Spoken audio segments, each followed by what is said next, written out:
The last job in Calico Bend vanished as Lydia Wren reached the hiring board. Ambrose Vale wrote closed across it, then pinned her dead husband's unpaid voucher where the whole street could see. "Sign over Elias' freight team by supper," he said, "or no one in this town hires you again." 6 men watched. Her own cousin, Mabel Hodge, lowered her eyes. Lydia stood in the red dust with her carpetbag in one hand and Elias' black work hat pressed against her ribs. She had crossed the street for honest wages. Vale had turned her need into a public lesson before she could even ask. When Lydia reached for Elias' name, Vale covered it with his hand. "No widow work today," he called. "No ranch kitchen, no sewing room, no wash line, not for a woman who brings trouble with her."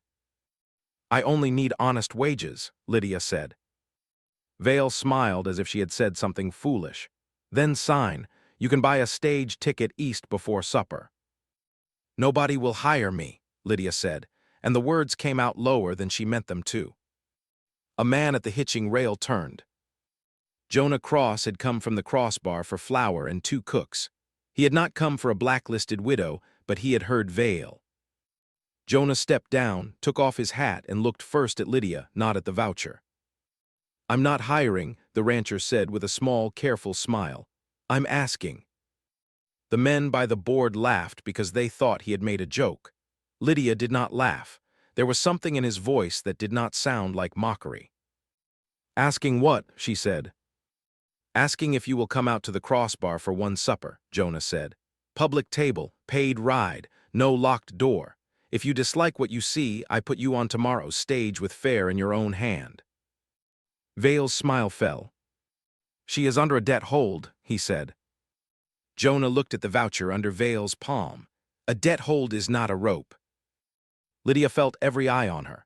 She had been Elias Wren's wife for 9 years and a widow for 8 months. She had patched harness, cooked for freight crews, counted sacks at midnight, and slept with her boots against the door after Vale's men came asking about the team. She was tired enough to accept any safe road. She was proud enough to fear charity more than hunger. "I will not be bought with supper," she said. Jonah nodded once as if he liked that answer. "Then come hungry and leave free." Vale snatched the voucher from the board. "Cross, you take her, and my freight wagons do not haul 1 pound of winter oats to your ranch." Jonah's jaw tightened. The crossbar had 300 head to feed before the first Blue Norther. Losing Vale's wagons would cost him dearly. Everyone knew it. "Then I will haul my own," Jonah said. That was the first time Lydia saw fear pass across Vale's face. She climbed into Jonah's wagon because the alternative was signing away the last proof Elias had died with wages owed. Mabel finally moved when the wheels started. "Lydia," she whispered, "be careful. Men who ask always want something." Lydia looked back. So do men who forbid. The road to the crossbar ran west through mesquite flats and dry creek beds. Jonah drove with both hands loose on the reins. He did not ask about her husband's death until the town roofs had dropped behind them. "Vale said freight team," he said. "2 mules Elias bought before we married," Lydia answered. "Vale kept them after the mine fire, said Elias owed board." "Did he?" "Not enough to swallow a team, a voucher, and my name." Jonah nodded. "My foreman Tully will be sour about losing Vale's oat wagons. He may be sour at you first. That is his failing, not yours." "And yours?" That earned the smallest smile. "I ask too late. I keep waiting until a thing is nearly lost before I say I want it." The words settled between them, plain and dangerous in a clean way. Lydia looked at the horizon so he would not see how they struck her. A man could flatter a hungry widow. Jonah had not flattered. He had named his own weakness and let it sit in the dust. At the crossbar, the ranch house stood low and whitewashed, with a long public table under the shade roof. 3 hands stopped repairing a wagon wheel when Lydia stepped down. Tully Crane, gray-bearded and stiff-backed, wiped his hands on a rag and stared at her carpetbag. "Vale's widow trouble?" he asked. Jonah's voice sharpened. "Mrs. Wren." Tully looked at Jonah, then at the empty flour bins. "Vale cut us off." "I cut him off first," Jonah said. That answer cost him the silence of every man in the yard. Lydia saw it. Jonah had not merely spoken kindly in town, he had brought the price home. He showed her the bunk room off the wash house, with a latch that closed from inside and a window wide enough to climb through. "Door is yours," he said. "Key stays with you. Supper is at the outside table. I will not come in here unless you call." "That sounds like hiring." "No," he said. "That sounds like safety. The asking comes later if you still wish to hear it." She should have been offended. Instead, her eyes stung. No one had separated safety from claim for her since Elias died. That evening, Lydia cooked beans with onion, skillet bread, and coffee strong enough to lift a tired man. The hands ate quietly at first. Then one of them, a young writer named Polk, took a second piece of bread and said, "Mrs. Wren, Vale's cook never got the middle done right." Tully gave the boy a look. Lydia met it. "I do not need praise I have not earned." "You earned supper," Jonah said from the far end of the table, "and you earned the right to be spoken to civilly." For more clean frontier stories about women fighting for a life of their own, subscribe and stay with the trail. The next morning, Vale's first counterblow arrived. 2 freight wagons stopped at the crossbar gate but would not come through. The drivers unloaded nothing. Instead, one of them handed Tully a black-edged notice. Vale had claimed Lydia's debt made any ranch sheltering her responsible for it. He demanded the crossbar pay Lydia Wren's alleged board account by sundown or lose town freight access for the winter. Tully read the notice twice. "Jonah, that is 4 months of oats." "I can read it," Jonah said. Lydia reached for her carpet bag. "I will go." Jonah turned so quickly the porch boards creaked. "No. You said I could leave free." "You can," he said, "but not because Vale waves paper. If you choose the stage, I drive you myself. If fear chooses for you, then he is still holding the reins." Tully muttered, "Fear feeds cattle sometimes." Lydia looked at the men, at the dry bins, at Jonah's hands closing and opening once. Here was the safer road. Leave before she cost him more. Leave before his kindness became debt. Leave before wanting to stay made her foolish. Instead, she set her carpetbag on the porch. "Elias kept a tally slate," she said. "He marked every freight run, every board charge, every wage. Vale took my trunk from the freight room after the funeral. If that slate is still in the lining, it will show what was owed." Tully gave a short laugh. "If it exists." "It exists," Lydia said. "And I know where Elias hid things because I mended every seam he tore." Jonah looked at her then with admiration so open it warmed her face. Not pity, not hunger, admiration. "Then we get your trunk," he said. They reached Calico Bend before noon. Vale had moved the trunk from the freight office to his private storeroom. Mabel Hodge was sweeping the freight porch. She stiffened when she saw Lydia. "He will ruin my laundry contract," Mabel whispered. "He already ruined my husband's name," Lydia said. Mabel's mouth trembled, but she looked past Lydia at Vale's window. "I cannot help." Vale came out with a shotgun over his arm. He did not raise it. He did not have to. The whole street saw the threat. "That trunk secures debt," he said. Jonah stepped beside Lydia, not in front of her. "Mrs. Wren came for her property." "Mrs. Wren signs, or she goes back to your ranch with nothing but her lies." Lydia's hands shook, but she kept them visible. "Open the trunk here." Vale smiled again. "So you can plant something." Mabel flinched. It was small, but Lydia saw it. Jonah saw it too. Vale ordered 2 men to load the trunk into his office. The lock snapped under his key. He lifted Elias' hat, Lydia's wedding shawl, and a tin plate. Then he pulled the lining loose with his knife. There was no slate. For one breath Lydia heard only the wind. Vale held up the empty torn lining. There, proof enough. Mabel's broom slipped from her fingers and struck the porch. Vale looked at her before he looked at Lydia. "By sundown," he said, "Cross loses every wagon in this town, and you lose the bed he gave you." No one on the street corrected him. The town watched Lydia lose the last certain thing she had. Jonah took 1 step toward Vale, but Lydia caught his sleeve. It was the first time she touched him. His anger stopped under her hand. "Not here," she said. On the ride back, Lydia did not cry. She kept Elias' hat in her lap and stared ahead. Jonah let the silence last until the crossbar windmill came into view. "I am sorry," he said. "Sorry does not feed your herd. Neither does letting Vale choose who sits at my table." She looked at him. "You should send me away before this costs you the ranch." His eyes stayed on the team. "Lydia, if I ask you to stay one day, it will not be because you are useful. It will be because my table sounds wrong when you are not at it. But I will not ask that while Vale still owns your road." For a moment she could not answer. For more clean Western romance about brave frontier women and ranchers who choose honor over fear, subscribe and stay with the trail. That night Tully found the first real clue. He came to the washhouse door with Elias' black hat in both hands. "Ma'am, I owe you an apology before I speak."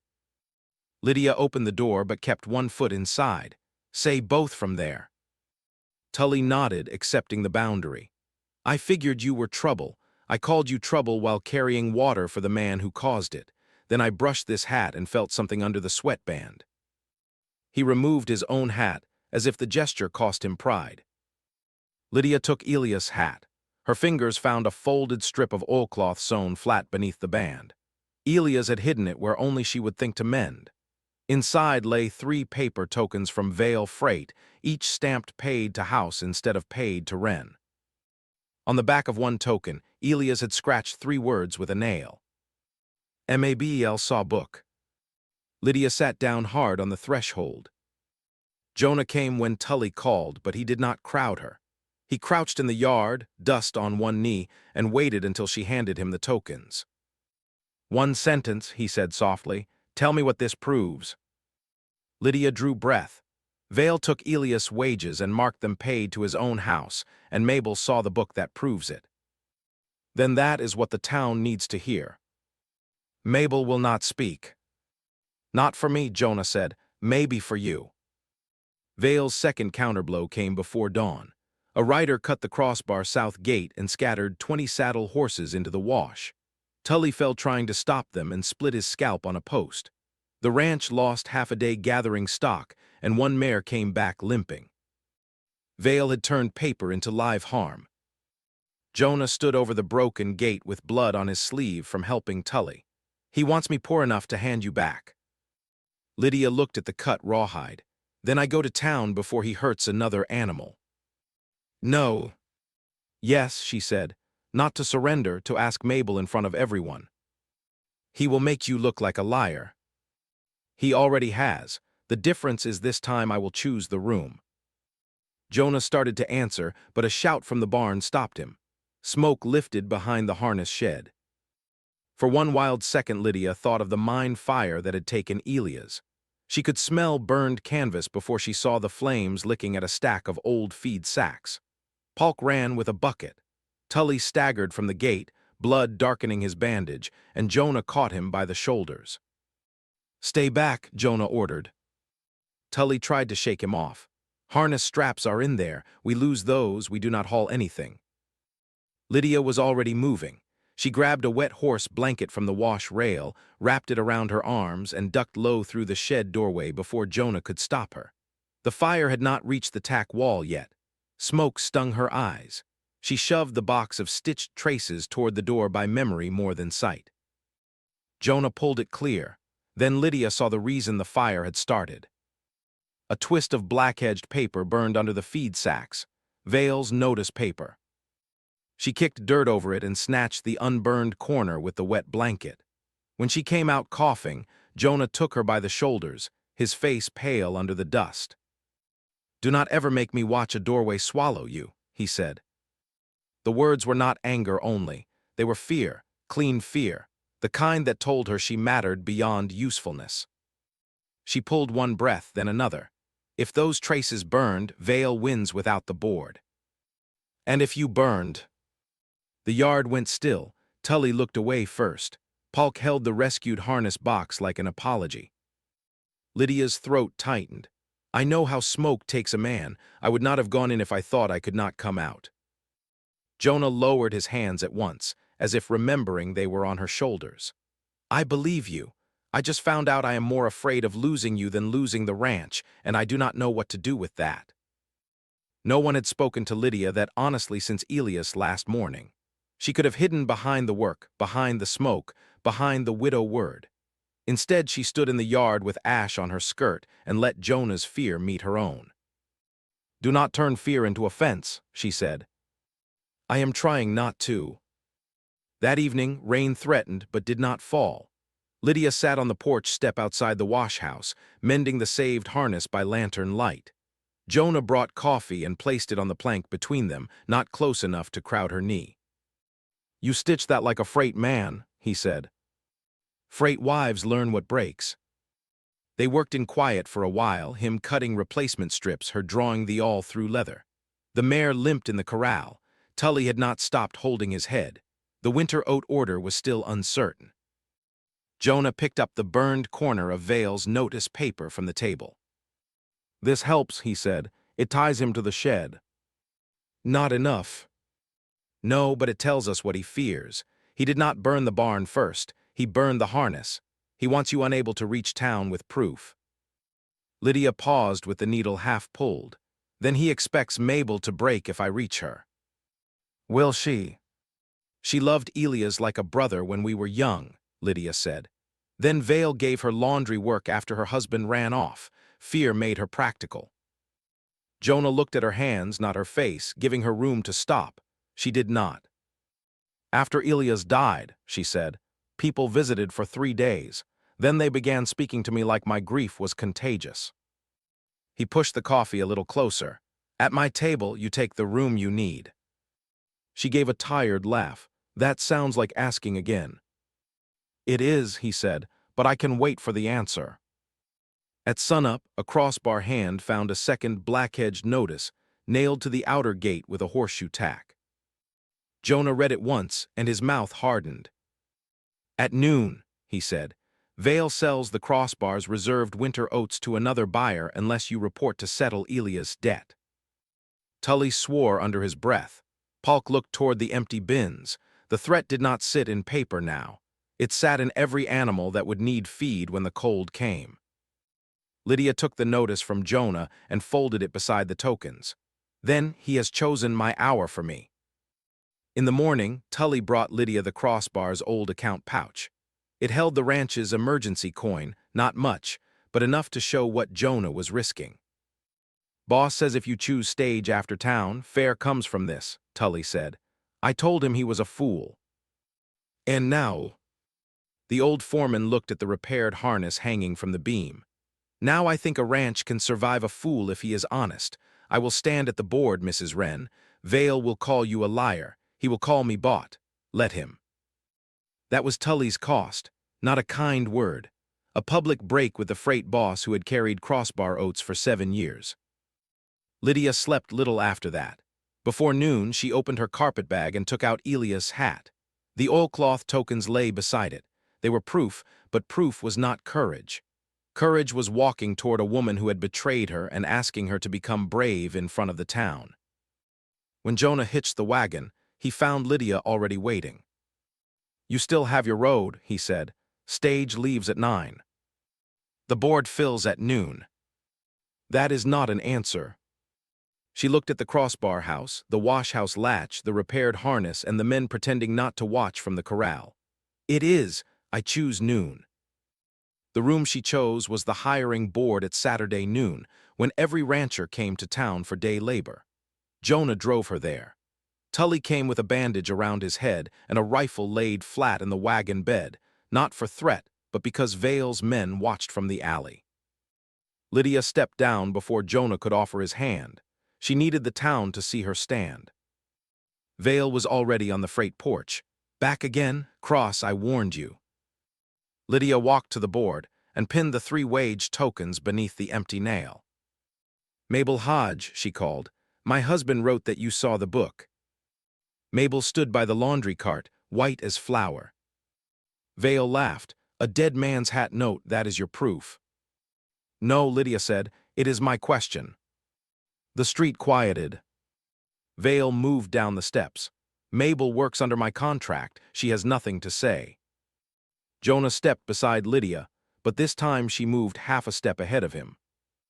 "Mabel," Lydia said, "Elias carried sacks until smoke killed him. If you keep silent, Vale keeps his book, his contracts, and every widow's wages he marked paid to himself. If you speak, you may lose laundry work. I cannot save that for you, but I can stand beside you when you lose it." Mabel began to cry, but Lydia shook her head once. "Do not cry for me, choose." Vale lunged for the tokens. Lydia slapped her palm over them and drove the pin deeper into the board. Jonah caught Vale's wrist before he touched her. Tully and Polk stepped down from the wagon. Two other ranchers, seeing Jonah risk his freight and men, moved closer. Vale tried his last defense. "Cross owes me winter hauling. Every rancher here does. Stand with that widow and your oats sit in my yard until they rot." That was when Mabel lifted her chin. "The book is not in your office," she said. Vale froze. Mabel pointed to the hiring board. "He keeps the widow accounts behind the board because no one looks behind names they refuse to hire." Her voice shook, but she did not stop. "I helped you hide it. Every pay Saturday, you made me hold the canvas while you copied the widow accounts. I hid the key because I was afraid of losing work." Lydia turned. The board was heavy, fixed with 4 bolts. Jonah reached for it, but Lydia stopped him. "My name was kept off it," she said. "Let my hands open it." Tully gave her a wrench from the wagon box. Her fingers slipped twice, but she loosened the bolts one by one while the street watched. Behind the board, wrapped in canvas, lay Vale's narrow account book. Vale grabbed for it. Mabel stepped into his path. "No more," she said. Jonah did not take the book from Lydia. He stood close enough that Vale could not strike her, but Lydia opened it herself. The proof did not need a lawyer.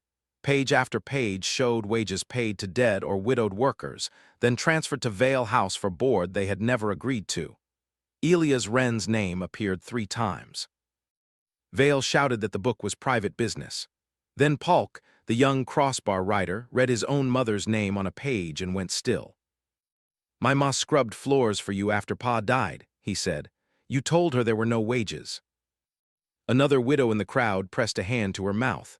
"Find Thomas Bell," she whispered. People began leaning toward the pages, not away from them. The street changed all at once, not into cheering, into withdrawal. Men who had stood under Vale's awning stepped into the sun. The storekeeper erased "closed" from the last kitchen notice. One rancher took back his freight order. Another pulled his hiring slip from Vale's nail. Vale's power had been obedience. Lydia watched it leave him body by body. He made one final move. He snatched the voucher with Elias' name and tried to tear it. Lydia caught the other half. The paper ripped between them, but she held the sign mark at the bottom.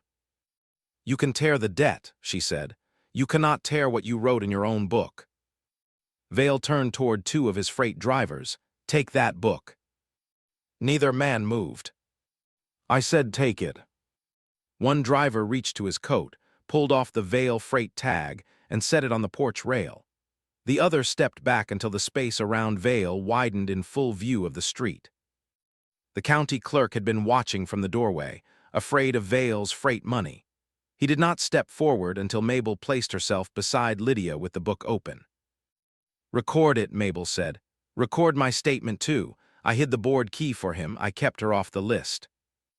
"You will lose every contract I gave you," Vale hissed. Mabel looked at Lydia. "Then I will earn cleaner ones." The clerk took the book, because the town had already taken its obedience away. "Ambrose Vale," he said, loud enough for the porch and street. "Your freight license is suspended effective now. These accounts, vouchers, and contracts remain under county seal until the wage claims are settled." Jonah's winter oat order moved that afternoon to a rival hauler. The ranchers crossed out Vale's company name in front of him and signed the new contract beneath it, one after another. Vale watched the winter money leave his hand before the ink had dried. Vale lost the board key, the freight contracts, the widow accounts, and the right to hold Lydia's trunk. Mabel lost her laundry contract and signed a public correction. She also promised 1 month of free washing for the widows she had helped silence. It was not forgiveness. It was repair beginning where harm had been done. Lydia stood with Elias' hat in one hand and the account book receipt in the other. Her knees wanted to give out. Jonah offered his arm, palm up, waiting. This time she took it.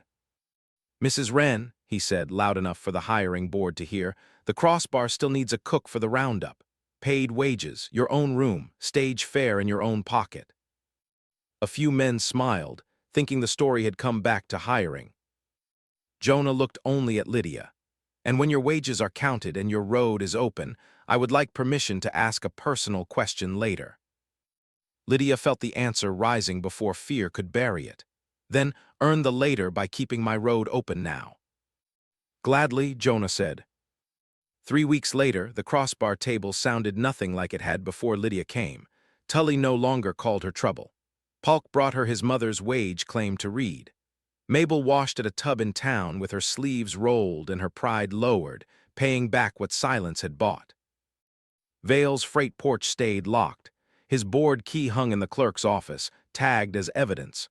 No one asked Lydia to forgive him so the town could feel clean faster. The wage hearings took 2 afternoons and most of Lydia's patience. She did not sit behind Jonah while men argued over sums. She sat at the clerk's table with the account book open and Elias' hat beside her. When Vale's lawyer tried to call the widows confused, Lydia asked each woman to name the work her husband had done. One remembered hauling stone. One remembered night guard duty. One remembered cleaning ash from the mine cook stove after the fire. The room believed them, because Lydia made the numbers sound human. Mabel stood through all of it. When her turn came, she did not ask Lydia to speak for her. "I kept the laundry contract and let Vale keep the board," Mabel said. "I cannot undo it. I can wash for the women I helped cheat until the debt of my silence is named paid by them, not by me." Lydia did not embrace her, not yet. She nodded once, and that was more mercy than Calico Bend expected. Jonah waited outside both days with the Crossbar wagon. He never stepped in to answer for Lydia. He did not make her grief into his performance. Once, when a rancher joked that Cross had found himself a fierce clerk, Jonah answered, "No, she was fierce before I was useful." That line traveled through town faster than Vale's notices ever had. On the Crossbar, the change was practical before it was sweet. Lydia wrote the new freight schedule. Tully signed it without grumbling. Polk brought his mother's claim and asked Lydia to check whether the figures were right. Jonah paid her first full wages in front of the hands, then set a folded stage ticket beside the coins. "Still yours," he said. Lydia touched the ticket. "You keep offering me roads." "Because I like the answer better when you have one." She put the ticket in her apron pocket, not because she meant to use it, but because keeping it proved the choice was real. Only then did she count the coins into her own purse and hang the account pouch on its proper peg. On a Sunday evening, Jonah drove her to the hiring board one last time. The empty nail had a new card on it, written in Lydia's own hand. "Lydia Wren, Crossbar cook and wage clerk, hired by choice." Jonah stood beside her, not touching until she reached for his hand. "I said I was not hiring," he said. "You were wrong," Lydia answered. "I was," he said. "I was hiring honesty before I knew it, but I was asking for something more." She turned toward him. "Ask properly then." Jonah removed his hat. "Lydia Wren, when your grief has room, when your work is yours, and when no man holds your road, may I court you toward a home you choose." She thought of Elias with tenderness instead of chains. She thought of the torn voucher, the opened board, and the first supper under the Crossbar shade. She thought of Jonah waiting until she could leave before asking her to stay. "Yes," she said, "and I will come to supper because I want to." Then Lydia took the hiring card from the nail and slid it into her own pocket. The nail that once refused her name stood empty behind her. With her wages in one pocket, her stage ticket in the other, and Jonah's hand offered, not claimed, she walked toward the Crossbar because she chose to. Subscribe for more clean, romantic Wild West stories where lonely ranchers, rejected brides, and brave frontier women find home by choice.